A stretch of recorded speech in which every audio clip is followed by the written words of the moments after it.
ठीक है, तो आज हमारा चौथा अध्याय शुरू होने वाला है। तीसरा अध्याय हमने कल कंप्लीट कर लिया था, तो शुरुआत करते हैं मंगलाचरण से। ओम अज्ञानतिमिरन्धस्य ज्ञानाञ्जन शलाकया चक्षुरुन्मीलितं येन तस्मै श्री गुरुवे नमः। नमो विष्णुपादाय कृष्णपृष्ठाय भूतले श्रीमते भक्तिवेदांत स्वामीति नामिने। नमस्ते सरस्वते देवे गौरवाणी प्रचारिणे निर्विशेष शून्यवादी पाश्चात्य देशतारिणे। जय श्री कृष्ण चैतन्य प्रभु नित्यानंद श्री अद्वैत गदाधर श्रीवासादि गौर भक्त वृंदा। हरे कृष्णा कृष्णा कृष्णा हरे हरे, हरे राम राम राम हरे हरे कृष्णा। तो थर्ड अध्याय जो था कर्म योग था। हमने देखा सेकंड अध्याय में भगवान ने समझाया आत्मा का ज्ञान अर्जुन को, सांख्य योग जिसको कहते हैं, कि आत्मा कभी मरती नहीं है, न कोई मार सकता है, न उसकी कभी जन्म हुआ है, न कभी। जो मारने वाला सोचता है और जो जो सोचता है मैं मार सकता हूँ, जो सोचता है जन्म मरने वाला है, वो सब अज्ञानी है। और स्थित प्रज्ञ के बारे में बताया गया दूसरे अध्याय में कि स्थित प्रज्ञ क्या होता है, कैसे काम करता है, कैसा उसका दिखता है, क्या कैसे चलता है। 4 क्वेश्चन पूछे थे ना, कैसे रहता है, कैसा बोलता है, किम भाषा किम प्रसीद, कैसे बोलता है, कैसे रहता है, कैसे चलता है क्या भाषा होती है। तो फिर भगवान ने बताया क्या होता है स्थित प्रज्ञ।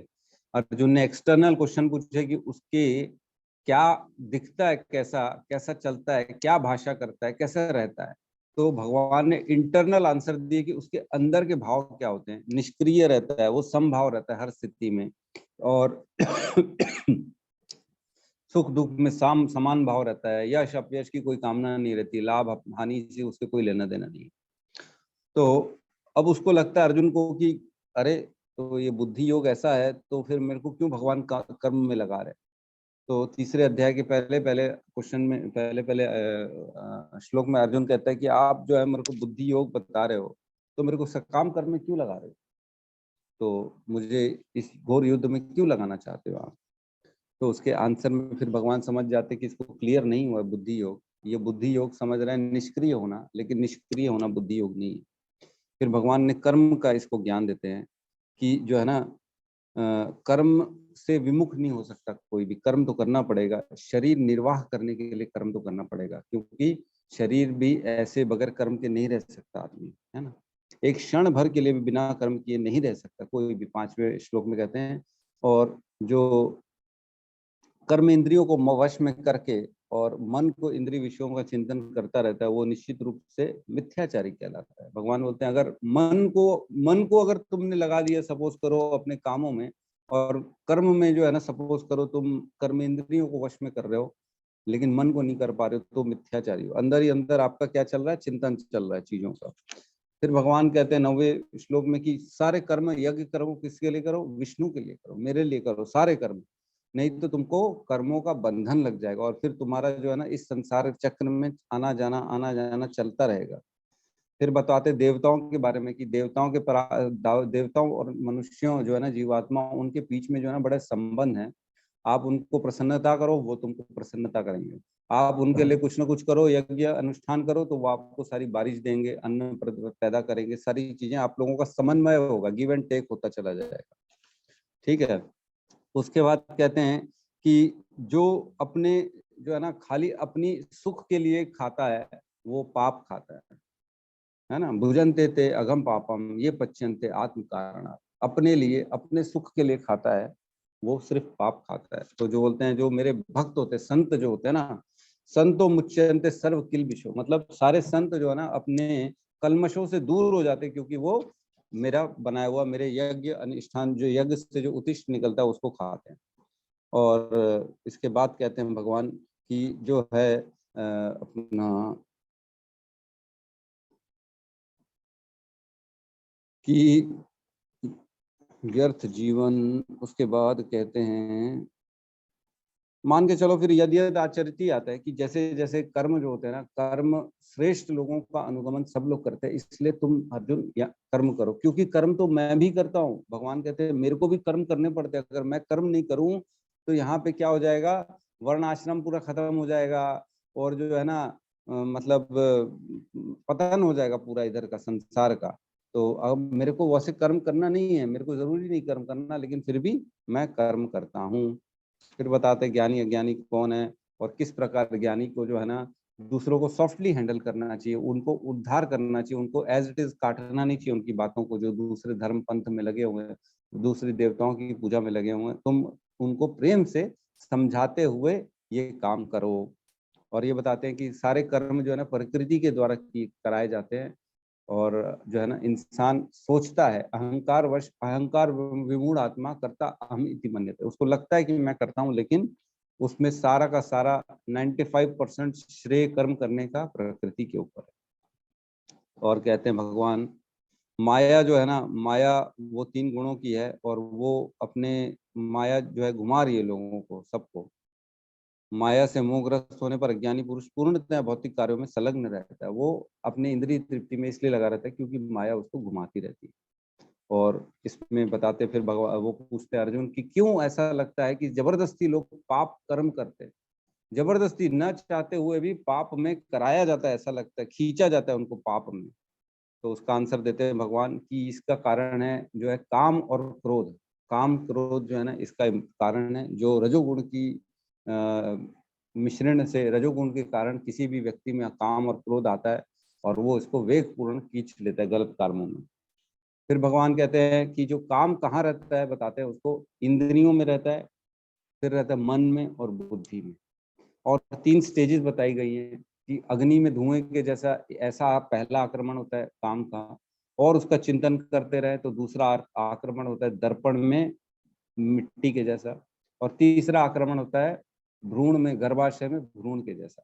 ये 3 स्टेजेस में आक्रमण करता है कर्म काम। और इन तीनों मतलब इन तीनों का हमने बहुत अच्छे से समझ लिया था कि किस प्रकार जो है ना इन तीनों में हम कैसे कैसे इन तीनों से बाहर आ सकते हैं। ठीक है। और कहते हैं कि तुम इसको जो है ना शुरुआत में ही इंद्रियों वाली जगह में ही इसको तुम दमन करने की कोशिश करो काम को। ठीक है, क्योंकि अगर ये ऊपर बढ़ जाएगा तो फिर भ्रूण में, गर्भाशय में भ्रूण वाली स्थिति हो जाएगी, फिर तो तुम असहाय हो जाओगे, कुछ कर ही नहीं पाओगे। जैसे एक भ्रूण गर्भाशय में कुछ नहीं कर पा रहा, अगर बढ़ गया तो तुम वैसे ही हो जाओगे, विवश हो जाओगे फिर काम के प्रति। इसलिए उसको काम को पराजय करो। ठीक है, यहाँ तक किसी को कोई डाउट है, कुछ करना है, कुछ कहना है तो स्वागत है, नहीं तो हम चौथे अध्याय में प्रवेश करते हैं। ठीक है, चौथा अध्याय ये जो है ना दिव्य ज्ञान कहते हैं इसको, और इसका दूसरा नाम है ज्ञान योग। ठीक है, भगवान ने कर्म बता दिए किस प्रकार कर्म करते हैं। अब यहाँ पे बता रहे हैं दिव्य कर्म कैसे होते हैं, दिव्य कर्म क्या होता है। तो इसका जो है मैं डिटेल बता रहा हूँ, अलग अलग श्लोकों का किस प्रकार डिवीजन किया गया इस अध्याय को। 1 से 10 तक के जो श्लोक हैं इसमें बताया गया कृष्ण से संबंधित दिव्य ज्ञान। कृष्ण कौन है, कृष्ण की महानता क्या है, कृष्ण किस प्रकार अपना प्रभाव डालते हैं, ये सारी चीजें हैं कि कृष्ण जो है ना जन्म कर्म भगवान का दिव्य है, और जो जान जाता है फिर वो उसके जन्म मृत्यु से छुटकारा पा लेता है। मतलब कृष्ण के बारे में वर्णन है। ठीक है, और 11 से 15 इसमें बताया गया है कि सभी मार्गों जो है ना, सभी जगह से जाओ, चाहे ज्ञान योग, ध्यान योग, कर्म योग, कहीं से भी जाओ तो गंतव्य जो है ना श्री कृष्ण ही है। और वर्णाश्रम भी भगवान ने बोले, भगवान ही संस्थापक है वर्णाश्रम के। मतलब आप जो है ना क्योंकि भौतिक इंद्रियों में लगा हुआ है, इसलिए उसको ज्ञान के थ्रू, कर्म के थ्रू, ध्यान के थ्रू, किसी भी माध्यम से जाना है, लेकिन कृष्ण तक पहुंचना है उसको। वर्णाश्रम का अपना काम करते करते पहुंचना है। ठीक है, फिर कहते हैं 16 से लेकर 24 तक कर्म योग। कर्म योग कहेंगे, अब योग में आ जाएंगे ना अपन। पिछला जो था ना वो अध्याय था कर्म योग, लेकिन उसमें योग जुड़ना नहीं सिखाया था भगवान ने कि कर्म योग जुड़ते कैसे भगवान से। अब आ जाएगा दिव्य, दिव्यता आ जाएगी, कर्म की दिव्यता कि किस प्रकार हमको ऐसे काम करने चाहिए, और ज्ञान कैसे होना चाहिए, भाव कैसे होने चाहिए जो हम भगवान से जुड़ सके। फिर कहते हैं 25 से 33 तक जो आएगा ना, यज्ञ के माध्यम से किया गया ज्ञान। यज्ञ कैसे होता है, यज्ञ के माध्यम से किया गया। और 34 से लेकर 42 तक दिव्य ज्ञान का सार। नेट निष्कर्ष कंक्लूजन देंगे भगवान अपने बारे दिव्य ज्ञान के बारे में। ठीक है, नोट कर लिया सबने?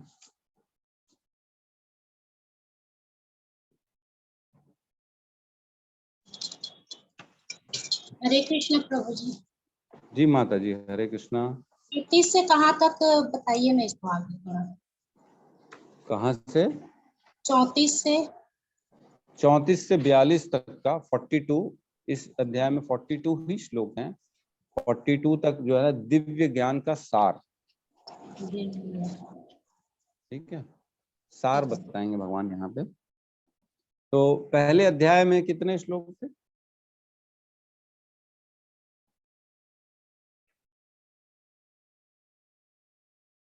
कौन बताएगा? 46 थे ना, राइट? फिर दूसरे अध्याय में 72 थे। तीसरे अध्याय में हमने पढ़ा कितने हुए? 43। तो 42 ही थे ना, 46 थे सर पहले अध्याय में। 46, 72 और 43 ये हमने इतने कर लिए। ठीक है, मतलब 159 हो गया ना मेरे ख्याल से। 42, 46, 43 नहीं, 159 नहीं, 161 श्लोक कर लिया अपन ने अभी तक। 700 में से 161 श्लोक हमने कर चुके हैं अभी। ठीक है, 20% हमारा हो चुका है कुल मिला के अभी तक। ठीक, तो हम प्रवेश करते हैं चौथे अध्याय में।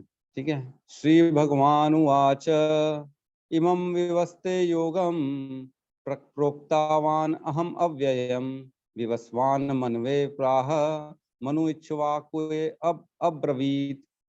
तो श्री भगवान ने कहा, मैंने इस अमर योग विद्या का उपदेश सूर्य देव विवस्वान को दिया और विवस्वान ने मनुष्यों के पिता मनु को उपदेश दिया और मनु ने इसका उपदेश इक्ष्वाकु को दिया। ठीक है, तो यहाँ पे कहते हैं, तो तात्पर्य में कहते हैं कि जो ये भगवान के द्वारा ज्ञान है ना, ये सिर्फ अर्जुन को नहीं दिया गया है, ये शुरुआत में बहुत पहले सूर्य देव को दिया था। तो इसके लिए ना ब्रह्म संहिता में एक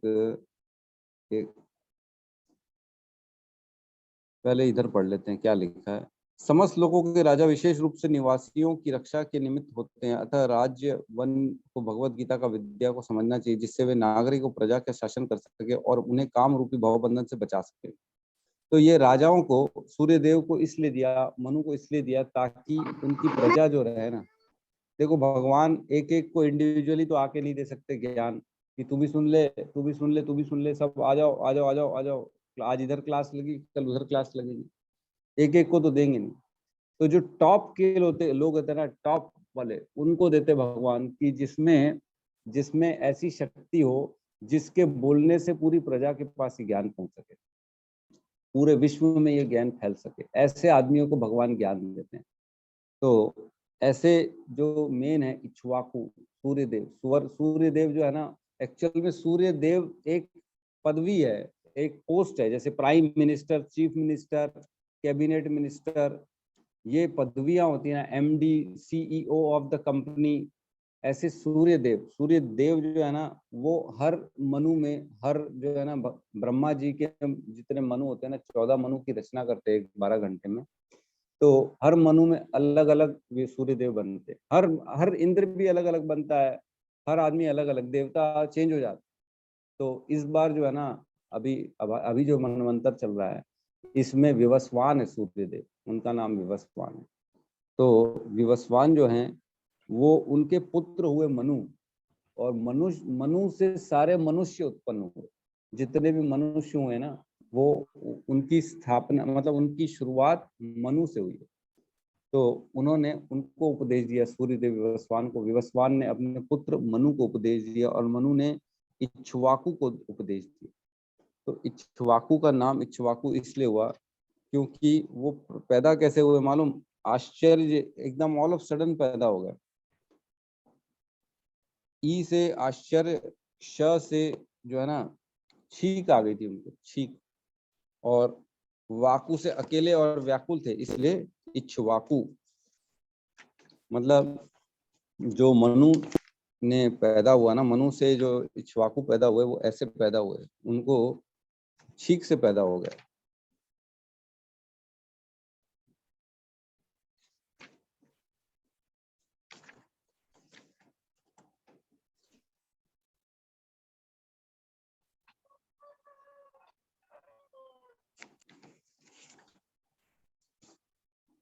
ठीक है, तो इसमें एक ब्रह्म संहिता का वर्णन आता है। इस मनवंतर में सूर्यदेव विवस्वान कहलाता है, यानी सूर्य का राजा, जो सौर मंडल के अंतर्गत समस्त ग्रहों लोकों का उद्गम है। ब्रह्म संहिता 5.52 में कहा गया है, यच चक्षुरेषु सविता सकल ग्रहाणाम राजा समस्त सुरति मूर्तेश तेजः यज्ञ यस्य याज्ञा ब्रह्मता संभृत कालो चक्रो गोविंदम आदि पुरुषम तम अहम भजामि। मतलब ब्रह्मा जी ने कहा, मैं उन श्री भगवान गोविंद की पूजा करता हूँ जो आदि पुरुष हैं और जिनके आदेश समस्त लोगों के राजा सूर्य प्रभुत शक्ति तथा उष्म धारण करते हैं। यह सूर्य भगवान के नेत्र तुल्य है और यह उनकी आज्ञा अनुसार अपनी कक्षा को तय करते हैं। तो जो भगवान कृष्ण है ना, एक्चुअल में ये सुन के ना अर्जुन को डाउट हो गया, बोले यार ये कैसी बात कर रहे हैं आप, मेरे सामने खड़े हो और कहते हो कि मैं सूर्य देव को दे चुका हूँ ज्ञान। सूर्य देव जो है वो कब से हैं, कितने समय से हैं सूर्य देव, कितने समय से?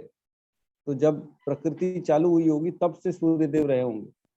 हम देखते हैं ब्रह्मा जी के ना दिन को वो कल्प कहा जाता है और रात को जो है ना क्या कहा जाता है?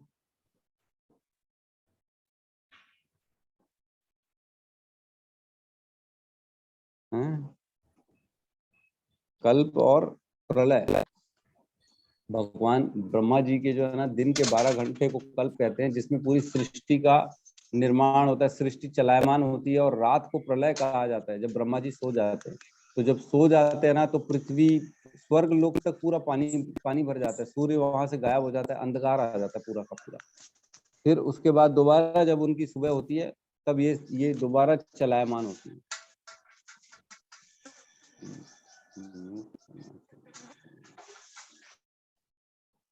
ठीक है, तो इसमें कहते हैं एक्चुअल में क्या होता है, जब किसी को हम बताना चाहते हैं ना कि मैं अपनी कोई भी बात अगर किसी को बताना चाहता है ना, तो आदमी इनडायरेक्टली बताता है, डायरेक्टली नहीं बताएगा कि अरे तू मालूम है मैं इतना पुराना आदमी हूँ, मैं इतने कल्प से हूँ, मैं ये हूँ। तो यहाँ पे कृष्ण भगवान उसको ये बता रहे हैं कि मैंने सूर्य को ज्ञान दिया, मतलब समझने में कितना पुराना हूँ। तो वो आश्चर्य करता है अर्जुन कि इतने पुराने हो क्या आप, कैसे ऐसे पॉसिबल है? आगे पूछेंगे वो, तो अर्जुन को बताएंगे। तो यहाँ कहते हैं ब्रह्मा जी, ब्रह्म संहिता में कहा गया है कि भगवान गोविंद आदि पुरुष हैं, मैं उनको भजता हूँ। ब्रह्मा जी स्वयं ब्रह्म संहिता में कहते हैं। तो यहाँ पे एक्चुअल में ना इस कल्प और इस प्रलय का विवरण नीचे पूरे इसमें तात्पर्य में दिया गया है कि इसको कैसे बांटा गया है। तो हम आज समय और कल्प के बारे में चर्चा करेंगे कि एक ब्रह्मा जी का दिन हमारे पृथ्वी में कितने साल के बराबर होता है। तो हमारे जो पृथ्वी में 4 युग होते हैं, कलयुग, द्वापर, त्रेता और सतयुग। कलयुग की जो अवधि होती है, कलयुग का टाइम जो होता है ना, 4,32,000 साल का होता है एक कलयुग। और द्वापर, क्योंकि द्वापर है ये, मतलब कलयुग का जस्ट डबल इंटू 2 कर देंगे, 8,64,000 होता है। और त्रेता युग जो है ना, कलयुग का इंटू 3 हो जाता है, इसलिए त्रेता कहा जाता है, त्रेता। तो 4,32,000 इंटू 3 कर देंगे तो ये हो जाएगा 12,96,000। और सतयुग जो होता है ना, कलयुग के 4 गुना ज्यादा होता है, तो इसलिए इसकी अवधि होती है 17,28,000 साल। तो एक चतुर्युग जो होता है ना, पूरा एक बार सतयुग निकल गया, द्वापर, त्रेता और कलयुग ये निकल गया, इसकी अवधि होती है 43,20,000 साल।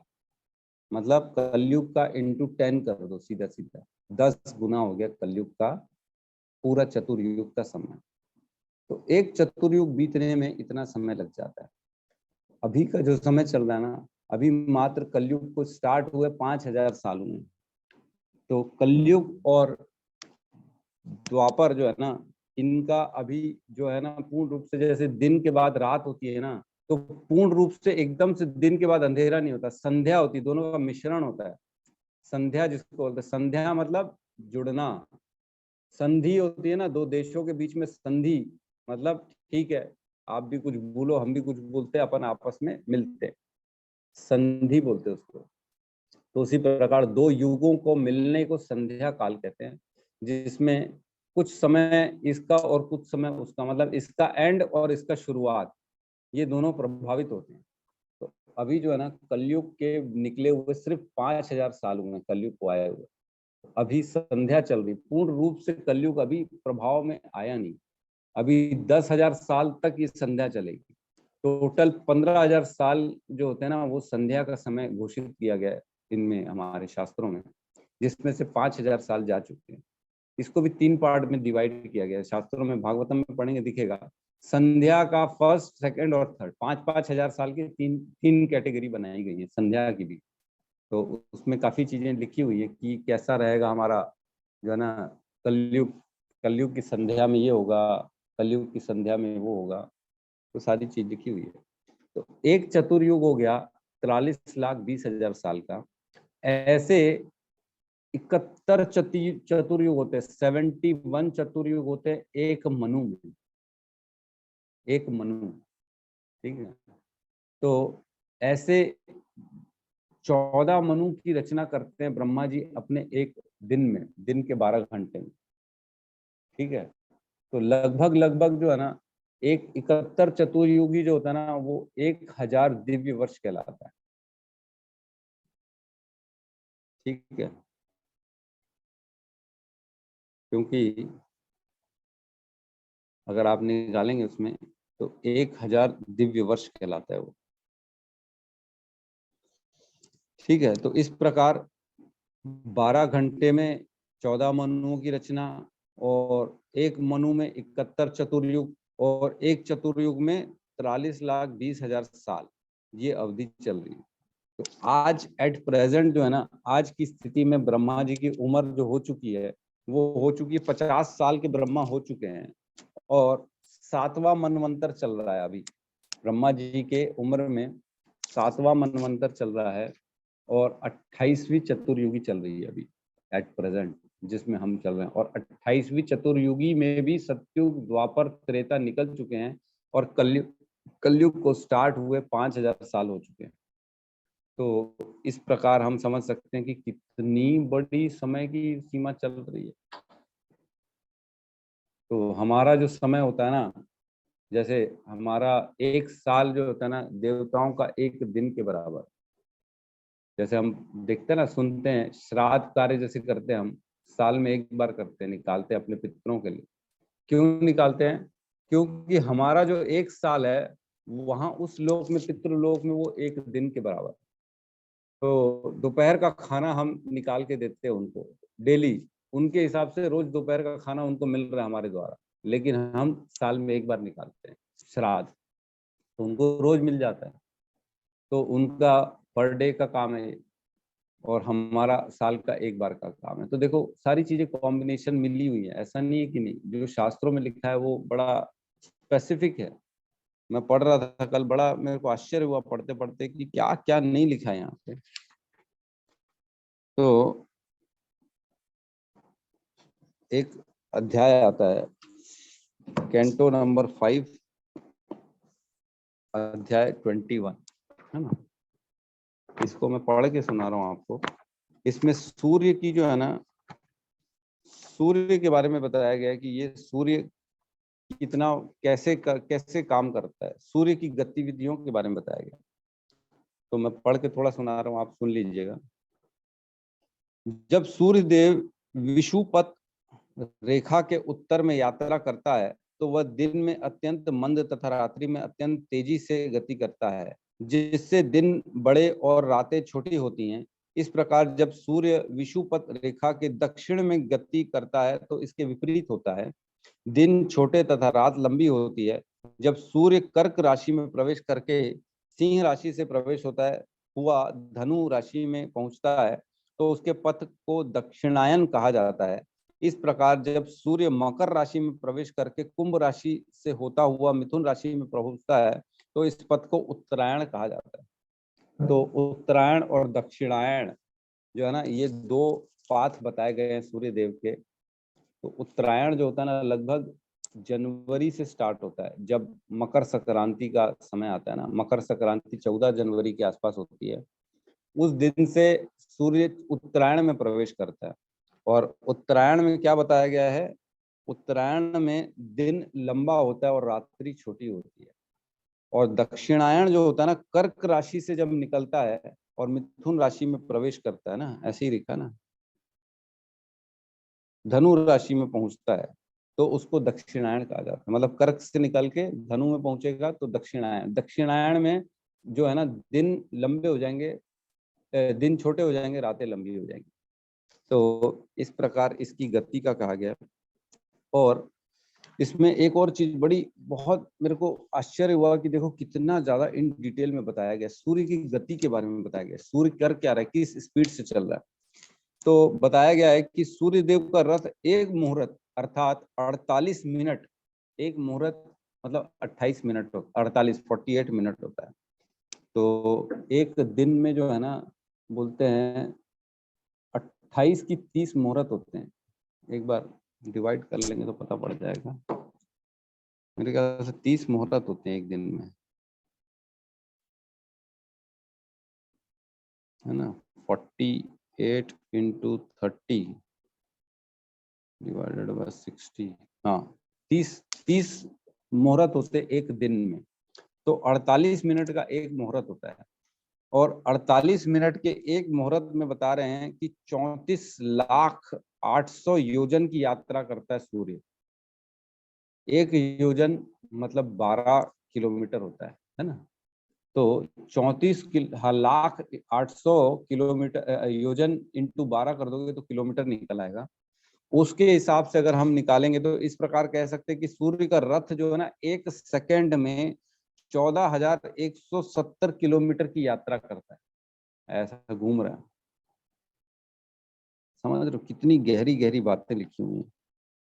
और सूर्य देव जो है ना, बताते हैं कि सूर्य देव जिस रथ पर बैठे हुए हैं उसका रथ का सारथी जो है ना, वो अरुण है, अरुण देव।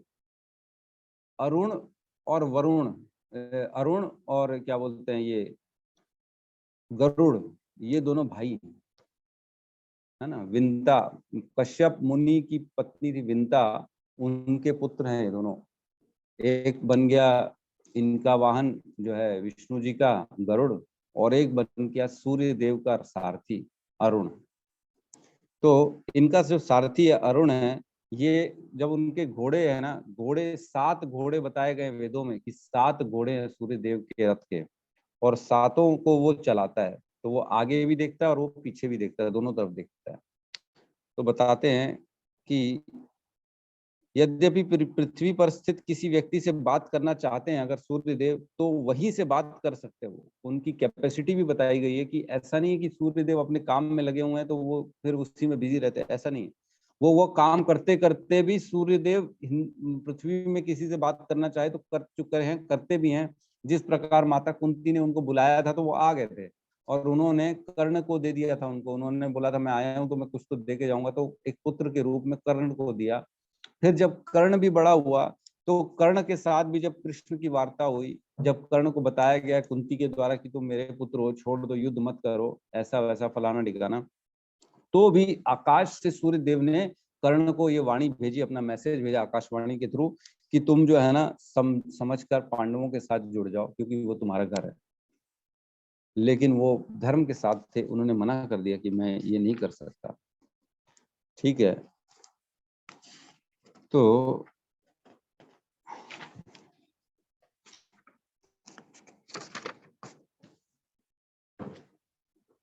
7 घोड़े हैं, इसका वर्णन हुआ है सूर्यदेव के मुहूर्त में। सूर्यदेव का रथ, अच्छा सूर्य का जो है ना, जो परिक्रमा कर रहे हैं, उसके बारे में भी वर्णन है, इसी में वर्णन है। ठीक है, संपूर्ण काल चक्र सूर्य देव के रथ के चक्र पर स्थापित है। यह चक्र संवत्सर कहलाता है। सूर्य के रथ को खींचने वाले 7 अश्व, जिनका नाम भी बताया गया है, गायत्री, बृहति, उष्णिक, जगती, त्रिष्टुप, अनुष्टुप तथा पंक्ति कहलाते हैं। वे अरुण देव नामक देवता द्वारा 9 लाख योजन चौड़े जुए में जोते जाते हैं। एक उनका ऐसा सर्कल है, उसमें चलते हैं वो। इस प्रकार यह रथ आदित्य देव अथवा सूर्य देव को ले जाता है। सूर्य को आदित्य भी कहा जाता है। सूर्य देव के समक्ष सदैव स्तुति करते हुए वालिखिल्य नामक 60,000 ऋषि रहते हैं। उनके जैसे जैसे चलता है ना उनका रास्ता, उनके रास्ते के सामने 60,000 ऋषि रहते हैं, जो कि अंगूठे के साइज के हैं, छोटे छोटे हैं, अंगूठे के साइज के हैं। और वो क्या करते हैं, वो उनके समक्ष स्तुति करते रहते हैं, उनकी स्तुति करते रहते हैं। प्रत्येक मास सूर्य देव के माध्यम से विभिन्न नामों से परमात्मा की आराधना करने वाले 14 गंधर्व अप्सराएं तथा 7 श्रेणियों में विभक्त अन्य देवता हैं। तो उनकी गान करते हैं गंधर्व लोग। गंधर्व हम मैंने बताया था, वो जो देवताओं का गायन करते हैं वो गंधर्व कहलाते हैं। इस प्रकार सूर्य देव जो है 16,000 मील प्रति क्षण की गति से इस ब्रह्मांड की इतनी योजन की प्रदक्षिणा करते हैं। इस ब्रह्मांड, पूरे ब्रह्मांड में ऐसा घूम रहे, चक्र काट रहे ब्रह्मांड के, है ना। तो ब्रह्मांड की भी बताई गई है कि गति क्या है, प्रदक्षिणा करते हैं, सब चीज बताई गई है। तो अगर ये पढ़ना चाहो ना आप लिख लो, स्कंद 5 अध्याय 21, इसमें सूर्य की गतियों का वर्णन है।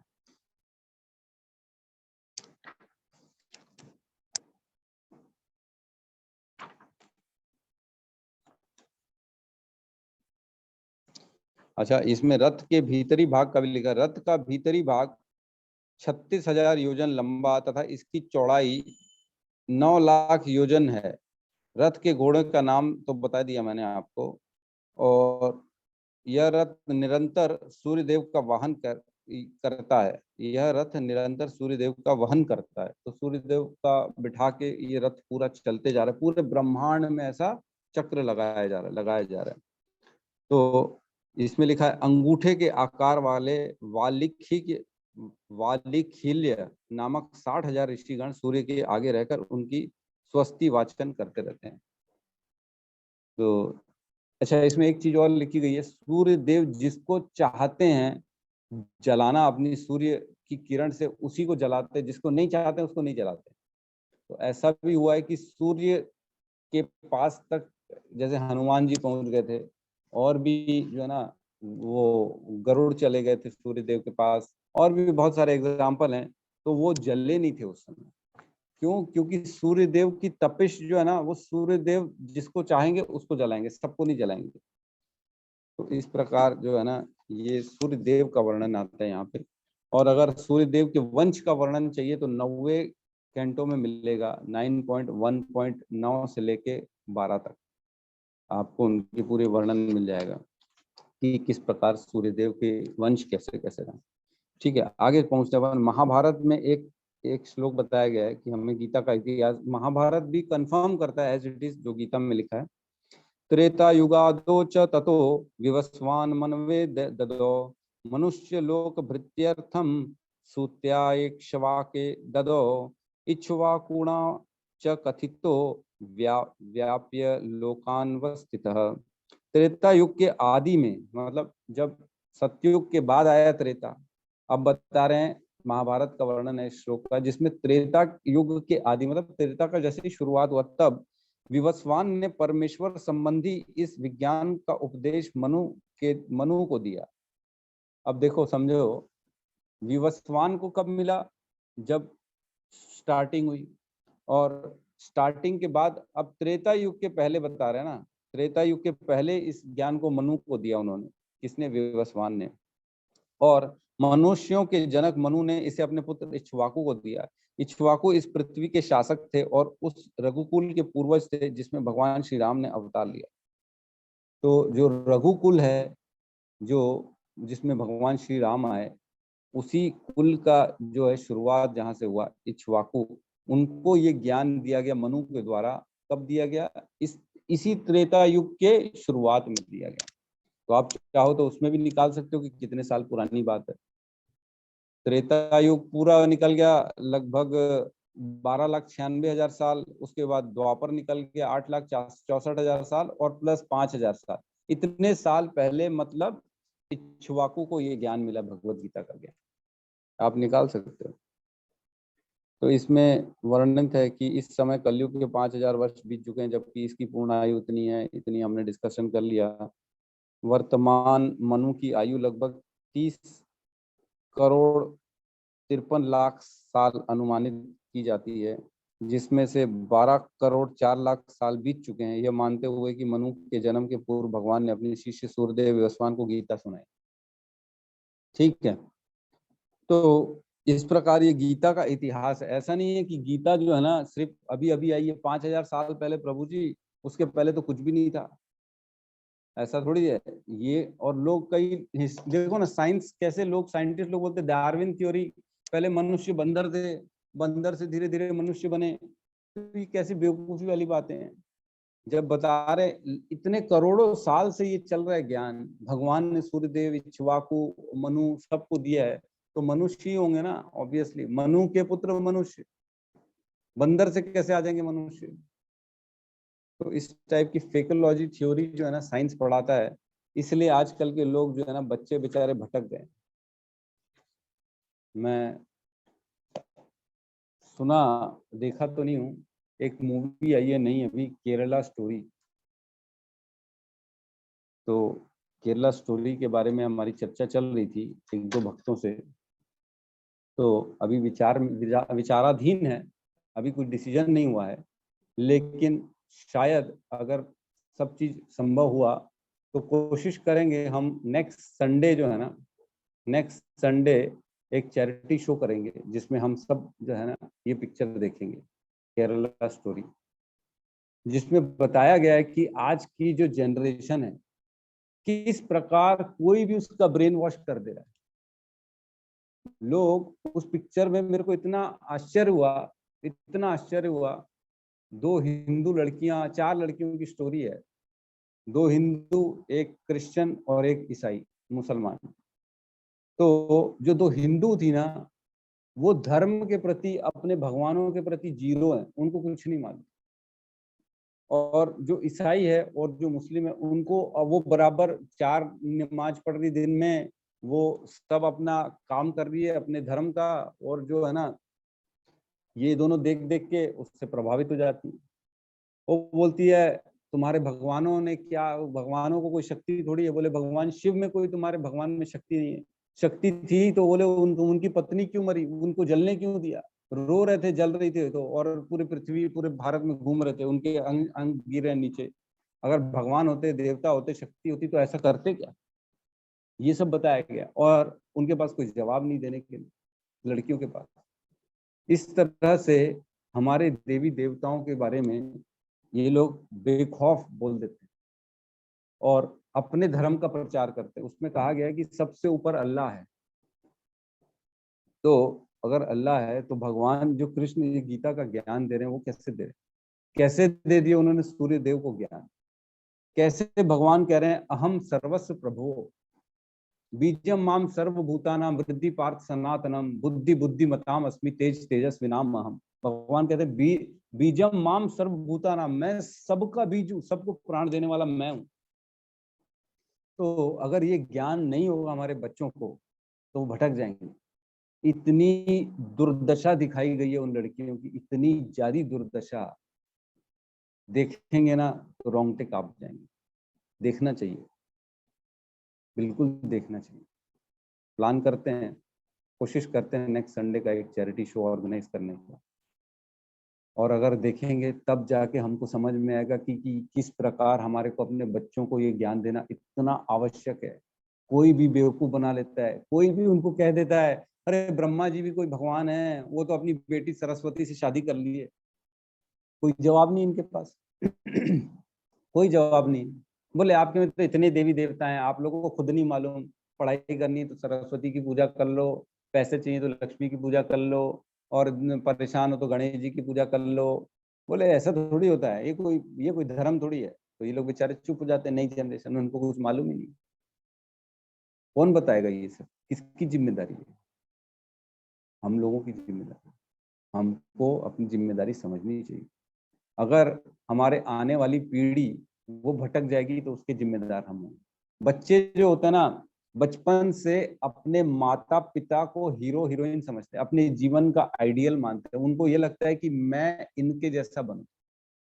हम भी सब जब छोटे थे तब हम भी अपने माँ बाप को देखते थे, उनसे सीखते थे किस प्रकार विचार होते हैं, आचरण होता है, कैसे चलना चाहिए, क्या बोलना चाहिए, समाज में क्या होता है, उठना बैठना, सारी चीजें माता पिता से सीखते हैं। माता पिता ही अगर आज की डेट में दारू पिएंगे, पार्टी करेंगे, खाली फेसबुक में बैठे रहेंगे, इंस्टा में फोटो खींच खींच के डालेंगे, तो बच्चे क्या करेंगे? बच्चे उसी में 4 कदम आगे बढ़ेंगे, बोलेंगे मैं, इन्होंने तो इतना किया, मैं तो और ज्यादा बढ़ के करके दिखाऊंगा। पिताजी तो सिर्फ दारू पीते थे, मैं तो ड्रग्स पीऊंगा, मैं तो गांजा पीऊंगा, मैं तो फेसबुक में तो खाली इन्होंने फोटो डाले, मैं तो और छोटे छोटे कपड़े पहन के वीडियो डालूंगा और आगे बढ़ जाऊंगा। तो ये सब चीजें जो है ना, ये समाज पूरी तरह से पतन की ओर बढ़ रहा है, अगर हम लोग समय पे रहते हुए आंख नहीं खोले। इजी ब्रेन वॉश हो गया आज की डेट में। हमने देखा बच्चे को इतना ज्यादा सेक्युलर सेक्युलर बना के इस सरकार ने पूर्ण रूप से ब्रेन वॉश कर दिया है कि नहीं, कोई धर्म नहीं है, कोई रिलीजन नहीं है, कोई कल्चर नहीं है, कुछ नहीं है, सब समान है। ऐसे कैसे सब समान है? कोई समान नहीं होता, सब में फर्क होता है, हर चीज में फर्क होता है। तो हमको जिम्मेदारी इसकी लेनी पड़ेगी और आगे बढ़ के अपने आने वाली जनरेशन के लिए सोचना चाहिए और करना चाहिए। ठीक है, तो किसी का कोई प्रश्न हो, कोई संशय हो, कोई क्वेश्चन हो तो ले सकते हैं।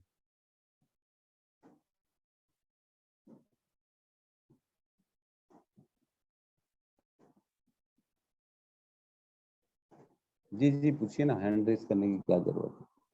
हरे प्रभु जी, दंड धन्यवाद प्रभु जी। प्रणाम। मतलब 2 क्वेश्चन था। मतलब जैसे कि जो सूर्य देव थे उनका जो सारथी, मतलब घोड़े जिससे रहते हैं उनके, तो उनको जब ज्ञान मिला होगा गीता का ज्ञान, कि किस तरीके से, मतलब ऐसा होता है ना कि जैसे जन्म मृत्यु के चक्कर से बाहर निकल सकते हैं, तो जो उनके घोड़े थे प्रभु जी, तो वो भी तो इंसान, मतलब जब सूर्यदेव को पता था ज्ञान, तो वो जो घोड़े थे तो वो इंसान क्यों नहीं बने, मतलब घोड़े ही क्यों, मतलब ऐसा? नहीं नहीं, देखो ऐसा है कि ये ना बहुत ऊपर, ये लोग का जो है ना, एक्चुअल में आध्यात्मिक लेवल में जो उन्नति प्राप्त करते हैं ना, उनको ये सब चीजें मिलती। सेवा है एक्चुअल में, ये भगवान की सेवा है। जैसे हम चाहते हैं ना कि मैं भगवान का कुछ काम करूं, कैसी भी प्रकार भगवान की सेवा में लगूं, तो ये प्रकृति भगवान की लीला, भगवान के कर्मों का भोग देने के लिए भगवान ने बनाई है। जैसे जेल का जेलर हो गया ना, वैसी है जो जेल भगवान ने बनाई और इसमें सबको डालते गए जो जो कर्म के हिसाब से। तो अब भगवान ने सेवा दी अपने चहेतों को, जो जो भगवान के पास जाएंगे, भगवान मेरे को कुछ काम दे दो, मेरे को कुछ सेवा दे दो, अच्छा ठीक है तुम जेलर बन जाओ, तुम गेट कीपर बन जाओ, तुम वहां के बिजली विभाग में चले जाओ, तुम्हारी ड्यूटी ये रही। तो ऐसी सूर्य देव का डिपार्टमेंट हो गया इस ब्रह्मांड में, रोशनी फैलाना बंद करना, दिन की अवधि, रात की अवधि, ये सारी चीजें, तेज पहुंचाना। और भगवान के साक्षी भी हैं सूर्य देव, जो हम कर्म करते सूर्य देव ऊपर से देख रहे हैं, हर चीजों को नोटिस कर रहे हैं, नोट होता जा रहा है हमारे कर्मों का। तो भगवान ने सूर्यदेव जब बनाया तो सूर्यदेव को पूरी टीम दे दी, आप एक काम करो, ये इतने सारे अपने पास रख लो आदमी और इनके थ्रू काम करो। तो ये सूर्य देव के टीम वाले आदमी हैं, कोई घोड़ा बन रहा है, कोई कुछ उनके ऋषि बन रहा है, कोई वहां पे गंधर्व बन रहा है उनकी सेवा कर रहा है, कोई अरुण बन रहा है। तो ये अगर आपके अंदर थोड़े पुण्य होंगे, थोड़ी सेवा की भावना होगी, तो आपकी जैसी भावना, जैसे कर्म, उस हिसाब से आपको वो गति प्राप्त होगी। तो किसी ने आध्यात्मिक कर्म भी किए होंगे, और उसकी इच्छा भी होगी कि मैं ब्रह्मांड का चक्कर लगा लूं, तो घोड़ा बन गया होगा, कोई बड़ी बात नहीं। तो इस प्रकार से ये उन्नत लोग हैं। ये ऐसा नहीं है कि किसी को सजा मिली, ये नीचे के कर्म नहीं है, ये ऊपर के कर्म है, ऊपर की गति है। ये हमने पढ़ा था ना, अधव मूलम उद्धव शाखम प्रारुरव्ययम, जो है ना पढ़ेंगे, जो ये पेड़ आध्यात्मिक पेड़ ऊपर की ओर है। ये प्रकृति, ये पृथ्वी से नीचे की ओर चालू हो जाती पेड़, और पृथ्वी के ऊपर जो है ना ऊपर के जगत हो जाते हैं, आध्यात्मिक जगत हो जाता है। तो वहां प्रवेश करना मतलब अच्छा कर्म किया होगा आपने, पुण्य का कर्म किया होगा, कहीं ना कहीं भगवान की सेवा प्रेम भावना की होगी, तभी आपको वहां गति मिलती है। ठीक है, हरे कृष्णा प्रभु जी। मैंने एक बात देखी, मेरे अब तो मैं कोविड में थी तो सब वहाँ मुस्लिम वगैरह सभी थे, तो जितने भी मेरी फ्रेंड्स हैं या जितने भी जितने फ्रेंड्स हैं उन लोग अपने धर्म से विचलित हो करके वो बोलते हैं प्रभु जी, पर उन लोगों ने अपना सब कुछ पढ़ा हुआ है। They know everything minutely besides us. अपने को हिंदुओं को जितना मालूम है वो उन्होंने इतना पढ़ा है, क्योंकि अपन कुछ बताते हैं या वो बताते हैं ना, वो इम्प्रेस करने के लिए बताते हैं, तब मालूम चलता है कि इन्होंने इतना पढ़ा हुआ है। पर अपने को धर्म के ट्रैक से हटाने के लिए वो अपने को इंफीरियरिटी कॉम्प्लेक्स करने के लिए सब उल्टा सीधा बोलते रहते हैं, नथिंग एल्स। बस थैंक यू। बस एकदम सही कहा माता जी ने, क्योंकि हम लोग पढ़ते नहीं है। हमारे में सब में खाली इंद्रिय तृप्ति की भावना है, बोले काम करो, पैसा कमाओ, ऐश करो, यही है भावना। ना मंदिर जाना है, ना पूछना है शिव जी को जल क्यों चढ़ाते हैं, लोगों को ये नहीं मालूम। आजकल तो जो ये सब धर्म वाले हैं, हमारे विपरीत धर्म वाले, वो बोलते हैं आप लोगों को इतनी अक्ल नहीं कि आप शिवलिंग की पूजा करते हो, शिवलिंग पे जड़ चढ़ाते हो। तो देखो, शिवलिंग जो है ना, उसको उसका अर्थ ये है कि जैसे पुरुष एक लिंग होता है, स्त्री लिंग होता है, तो ये ऐसा नहीं है कि खाली एक ऑर्गन की बात चल रही, ये पूर्ण भगवान की बात चल रही है, एक उनका स्वरूप है ये। तो लोग भटकाने के लिए आए बाएं कुछ भी बात करते हैं, और हमारी जनरेशन भटक भी जाती है, क्योंकि उनको अक्ल नहीं, उनको हमने शिक्षा नहीं दी है, उनको हमने बताया नहीं कि हमारा धर्म कितना बड़ा धर्म। आज गुरु गोविंद सिंह जी थे, उनके पास 4 बेटे थे उनके, चारों बेटे के नाम तो मेरे को नहीं मालूम, तो भूल गया मैं।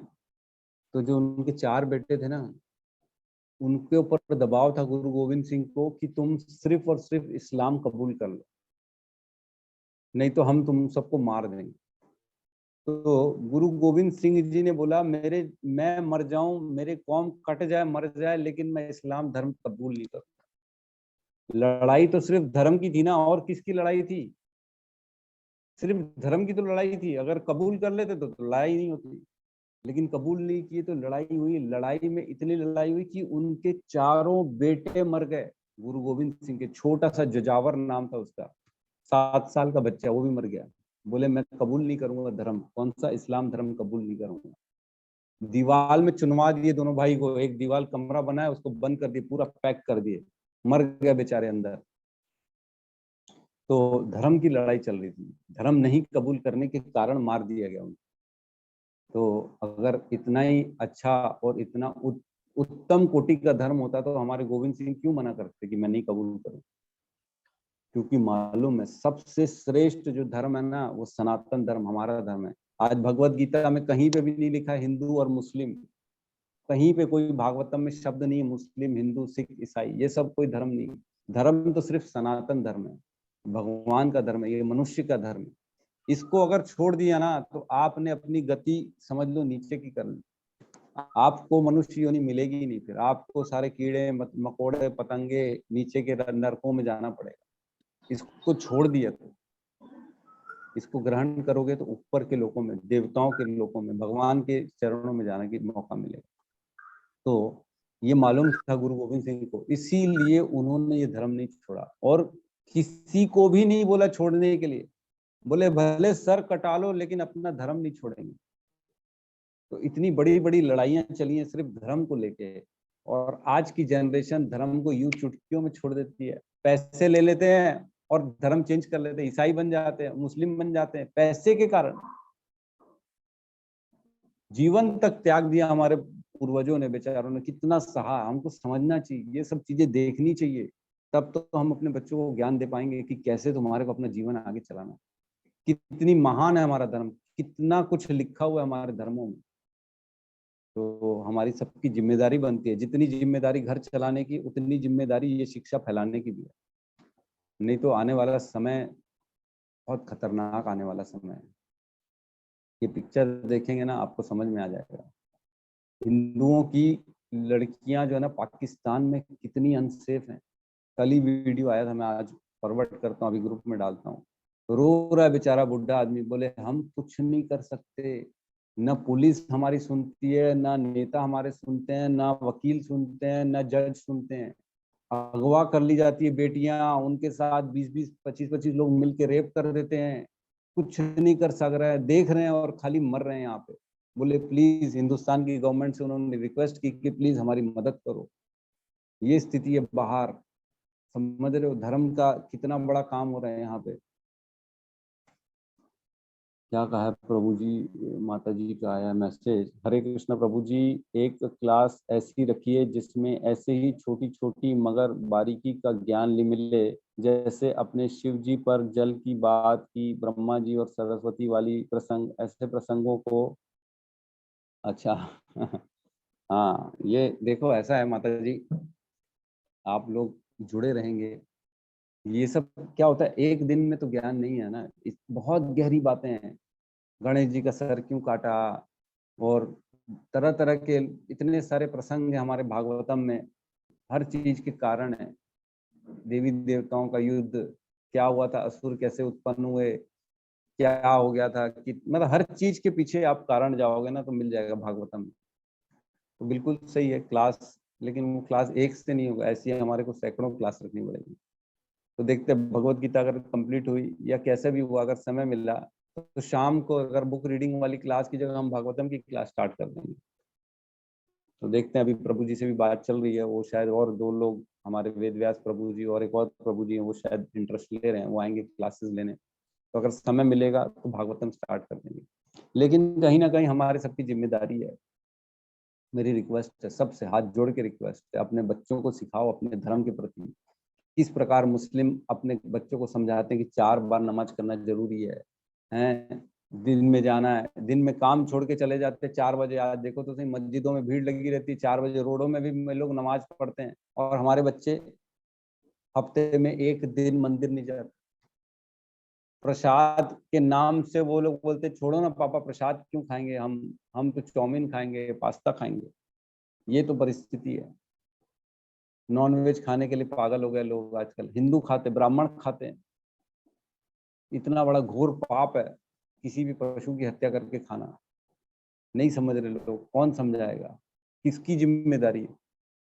ऐसे तो खत्म हो जाएगा ना हमारा पूरा धर्म। कैसे होगा आगे, बातें कैसे, मतलब आगे कैसे बढ़ेंगी चीजें। तो इसीलिए हमें कुछ शिला प्रभुपाद के रास्ते को अपनाना है, सबको जोड़ना है, हम सबकी जिम्मेदारी है। आप जोड़ो लोगों को, भगवत गीता क्लास में पकड़ पकड़ के लाओ, सीखो अपने धर्म के बारे में, कुछ तो सीखो। कौन बताएगा तुम्हारे को, नहीं तो बच्चे खत्म हो जाएंगे, आने वाली संस्कृति खत्म हो जाएगी। बच्चे ऐसे ही छोड़ देंगे माँ बाप को उठा के वृद्धाश्रम में, जाओ तुम जानो तुम्हारा काम जाने। बचपन में तुम भी तो हमको छोड़ छोड़ के पार्टियों में जाते थे, घूमते थे, आज हम भी छोड़ दिए तो क्या गलत किया हमने। सेम तो है, tit for tat, give and take. तुमने जो दिया आज पाओगे। तुमने देखा समय दिया अपने बच्चों को, नहीं दिया तो बच्चे क्यों समय देंगे बड़े होने के बाद। तो ये सब चीजें हमारी जिम्मेदारी है। ठीक है, प्रभु जी, कहीं किसी दो पॉइंट पे मैं कुछ थोड़ा बहुत शेयर करना चाहती हूँ ब्रीफ में। एक तो आपने जी जब वो जो आपने बताया ना कि सऊदी में मीन्स एनी अदर प्लेस लड़कियों की, अपनी हिंदू लड़कियों की कैसी दुर्गति हो रही है, वहां से लेके अभी तक आपने जो भी बोला ना, वो मेरी बहुत इच्छा है कि आप उसको वॉइस रिकॉर्ड करके प्लीज ग्रुप में डालिए, अपने चैंटिंग ग्रुप में, so that I can save there, and I want to listen every now and then because I want to give sharpness to myself and everything. और दूसरी बात आपने जो बोला ना कि मानव सेवा के लिए, सही बात है। अपने आत्मा को, जैसे नैनम छिंदसी है तो शरीर देह भगवान ने इसीलिए दिया है कि कुछ मानव सेवा भी हो सके, और वो वही कर्म है। और दूसरी अपने हिंदुओं का मीन्स अच्छा जो चीज वाकई सर्वोपरि है और सर्वोत्कृष्ट सच है, जो सत्य है उसकी स्थापना हो सके, इसकी वजह से अपने को ये देह मिला है। बिल्कुल आपका सही है कहना। और एक छोटी सी बात मुझे आपको शेयर करनी थी। मेरी बाई, मेरे यहाँ जो मेड आती है वो मुस्लिम है, पर उसने आज तक कभी भी, उसकी 5 बेटियां हैं और एक बेटा है, तो 5 बेटियां होने के बावजूद भी जब उस मतलब वो थक गई तो उसने 16 सोमवार के व्रत किए प्रभु जी, और 16 सोमवार महादेव के व्रत किए, और उसको बेटा हुआ है। उसका बेटा इतना प्यारा है, मैं आपको बता नहीं सकती, इतना प्यारा, ऐसे ग्लो है उसके चेहरे पे, जैसे कोई तपस्वी के होता है वैसे वो ग्लो है उसके चेहरे पे। और उन लोगों ने कभी मीन्स वो सब नहीं खाते हैं नॉनवेज वगैरह, कभी कुछ अंडा इवन भी नहीं। Even she is Muslim but she doesn't follow us our religion, but she has done 16 सोमवार। बताइए। बिल्कुल सही है माता जी। नहीं, लोग हैं, अच्छे भी लोग हैं, ऐसी बात नहीं। हम किसी उनको भी भी हासिल धर्म करना का है तो अपने भगवान की शरणागति लेते हैं, बताते नहीं है, क्योंकि वो मेरे से बहुत, मेरी तरफ डेडिकेटेड है, इसलिए वो मुझसे बताई, पर उसको किसी को बताते नहीं है इन लोग।